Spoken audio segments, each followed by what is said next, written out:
the little season, 66 to 2070, maybe, little season. Many Christians have been taught to fear a coming future chaos, a time of unimaginable calamity, a final uprising of Satan before the end of the world, known as the little season. But what if the little season has already come and gone? What if Revelation's warnings weren't pointed to our future, but to their immediate horizon, to a short fiery window between 66 and 70 AD, when Satan was loosed one last time to stir rebellion, to stir up false prophecy, and to generate war? In this video, we'll challenge the futurist lens and trace the timeline that leads not to our doom, but to the fall of Jerusalem, the vindication of the martyrs, and the end of the Old Covenant age.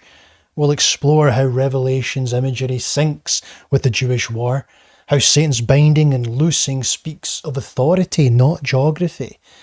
And ancient sources like Josephus and early Christian writings confirming the prophetic pattern, and how cultural insight helps decode what it meant for Satan to be bound and loosed. If you've ever wondered whether we're still waiting for the end or if it already happened, this is the video you've been waiting for. Let's dive in. Let's have a look at Satan being bound during Christ's earthly ministry. So in Luke 10:18, I beheld Satan as lightning fall from heaven. In Matthew 12, how can one enter into a strong man's house and spoil his goods, except he first bind the strong man? And Revelation 22:3, and he laid hold on the dragon and bound him 1,000 years. The argument here is that the 1,000 years is not literal.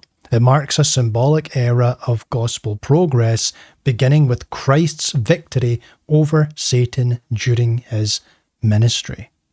Jesus defeated Satan's accuser role, tied Satan's ability to deceive the nations, and replaced demon infestation with healing and kingdom proclamation. This binding is spiritual authority, not absence of activity. Like a dog on a leash, Satan could still bark, but not bite. There's a little cultural insight here as well. In Greco-Roman and Jewish literature, to be bound could imply spatial confinement, power restriction, or public shaming, depending on the context. Here, it means authority stripped, not vocal silence or total immobility. And there's a little insight from Josephus here too. Book 6, chapter 5, section 3, we read, a certain prodigious and incredible phenomenon appeared. Chariots and troops of soldiers in their armour were seen running about among the clouds. What an incredible thing to record. Very symbolic. Did he literally see this? In any case, the apocalyptic vision in AD 66, seen by many, may mirror Revelation 20's language of Satan stirring up the nations as the little season opens. The loosing of Satan, opening the little season. And when 1,000 years are expired, Satan shall be loosed out of his prison and shall go out to deceive the nations, to gather them together to battle. The point here is that AD 66 saw the explosion of messianic deception, chaos and rebellion, fueled by zealots, false prophets and factionalism. Josephus offers more insight. A great number of false prophets were suborned by the tyrants to impose on the people. The country was full of robbers and impostors who deluded the people under pretense of divine inspiration. The loosing of Satan manifests not in literal devils crawling out of Sheol, but in a flood of deception, infighting, and prophetic confusion. And that timeline, well, it works. It matches. Satan's influence, while bound, Not zero, just checked. We often hear the objection that Peter said that Satan prowls like a roaring lion. The response to that is that this verse was written during the 1,000 years after Satan's binding. The point is not physical removal, but restricted scope. Satan can still tempt, whisper, and incite individual sin at this time, but he cannot deceive the nations as a whole. Okay? Can't do that. He can't prevent the gospel from being spread. He can't launch another Tower of Babel scale revolt until the little season. A little cultural context here as well. The Second Temple literature informs us that the binding of demonic forces allowed for limited influence. Bound spirits could cry out, appear in visions, or cause individual affliction, but lacked cosmic reach. Okay. Gog and Magog, Roman-led Gentile nations. All right? It's an interesting thing to consider. Gog and Magog is symbolic of anti-God coalitions. Here, a Gentile army, Rome, surrounding God's people. The beloved city is Jerusalem. The camp of the saints is the faithful remnant. The fire from heaven, that's God's judgment via the Roman armies. And we see that fire motif echoed from Ezekiel 38:39. Okay, Josephus offering more insight. The roar of fire was mingled with the groans of perishing. One would have thought the whole city was on fire. Okay, now this literal fire confirms the metaphorical fire from heaven in Revelation 29, judgment through earthly armies. Okay, the final defeat of Satan in 70 AD. And the devil was cast into the lake of fire and shall be tormented day and night forever and ever. The lake of fire imagery is symbolic for final judgment and destruction of power. Satan is now stripped of all eschatological relevance. He no longer is able to deceive or accuse. He's powerless to prevent Christ's kingdom from shining into all nations. And this parallels Zechariah 13:2. And also I will cause the prophets and the unclean spirit to pass out of the land. And this occurred post 70 AD, confirming Satan's power had ended. All right. Now we can see here clearly a little breakdown of the timeline. There's a summary for us. The period where Jesus binds Satan, the 1,000 years, Satan loosed, the little season, Gog and Magog, and then Satan destroyed. Just a little summary. Now, why does this matter today? There's an important question. Because we're not waiting for Satan to rise again. He was already extinguished, already dealt with. He has had his final act. And now Christians can live in the fullness of the kingdom with no need for any end times fear narratives. The gospel is unhindered. Preterism reclaims the spiritual victory Christ already achieved. And there's a little insight here about the term little season. Literally means a short time, okay? And it's used in Revelation 6:11, Revelation 23, and it denotes a brief, measurable period, not an undefined era, and a literary parallel links the martyr's wait to Satan's loosing, okay?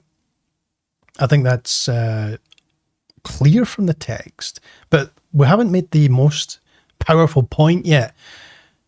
No, the most powerful point is yet to come. The martyrs cry, the filling up of guilt and judgment on this generation. How long, O Lord, holy and true, dost thou not judge and avenge our blood on them that dwell on the earth? And white robes were given unto one of them, every one of them, that they should rest yet for a little season until their fellow servants also should be killed as they were, should be fulfilled. It's oddly phrased. Is that an official translation? Matthew 23 tells us, wherefore ye be witnesses unto yourselves, that ye are the children of them which killed the prophets. Fill ye up then the measure of your father's guilt, that upon you may come all the righteous blood shed upon the earth. Verily I say unto you, all these things shall come upon this generation. The prophetic synchronization here is astonishing. Okay? Jesus doesn't speak vaguely, he directly addresses his contemporaries. This generation, okay, it's unequivocally referring to those listening to Christ at that time. He indicts them as the final link in a chain of guilt stretching from Abel to Zechariah. The martyrs under the altar in Rev 6 echo the same call for justice and are told to wait just a little season until the cup is full. There's no ambiguity there.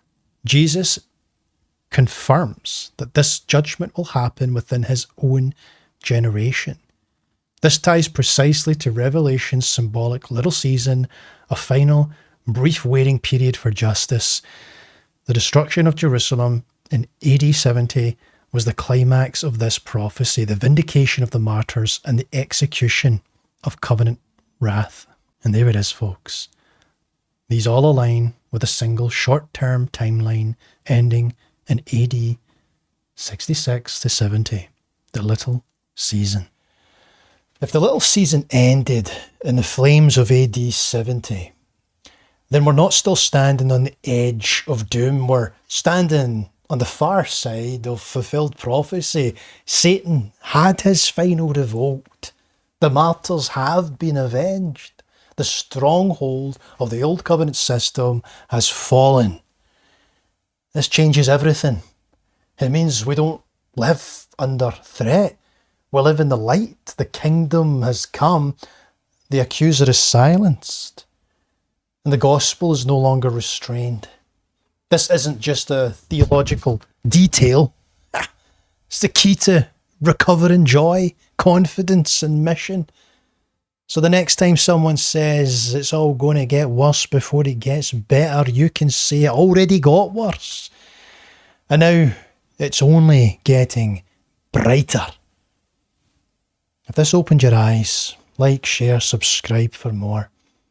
The war's over. We live in victory. Hallelujah. Oh.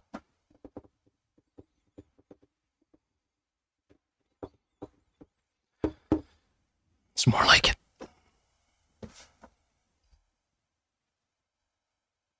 Thank you for joining me today. I just wanted to thank everyone again for the continued support with the book. We have 2 reviews on the UK version. We have 3 reviews on the US version. Thank you very much to everyone who has. I just ask if you could possibly fire in a astounding review. That would be fantastic. All I'm saying is, Sam Frost, Why I Left Full Preterism, he got, 19 ratings so far? 19 ratings, guys. What are we doing? What are we doing? Right? Is this amateur hour or something?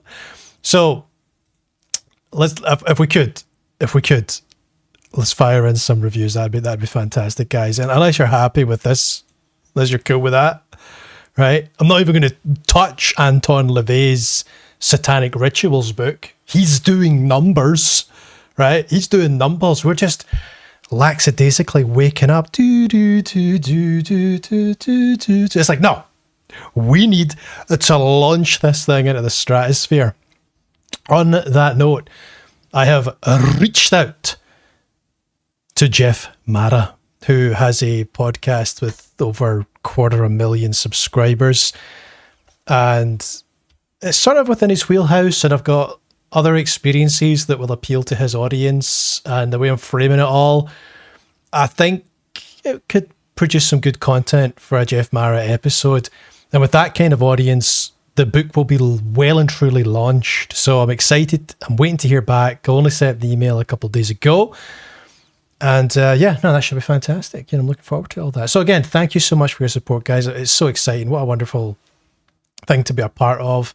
Just full preterism in general, or just, you know, advancing God's kingdom. That's exciting. That's exciting, right? I'm into that. Okay, so I'll meet you all on a live stream soon. I'm looking forward to that. I'll jump on. I was melting recently. It reached something like, I don't know, 75 degrees Fahrenheit here in Scotland, and we just, concrete was melting. But there is this whole thing where rather benign, gentle, temperate temperature range in the USA is experienced so much more intensely in the UK due to humidity. That's a whole thing, right? So what you might consider a mild day in America that's not too crazy, it feels like 100 degrees Fahrenheit over here, like literal just, so I had to deal with that and other things. You want to know what those things are? Join me on a live stream. By all means, jump aboard if you haven't already. I'll be so happy if you subscribed. Let's build this community up and gets to moving. We get some exciting projects coming up. Oh, all kinds of exciting projects coming up. You'll want to subscribe, and I'll post some community posts so you can keep up with them. But yeah, no, thank you. May the glory of God be a beacon within you, and may you exemplify the teachings of Christ with grace and a certain suave cool that's particular to you. All right, I got to take this tweed jacket off now before I melt. God bless.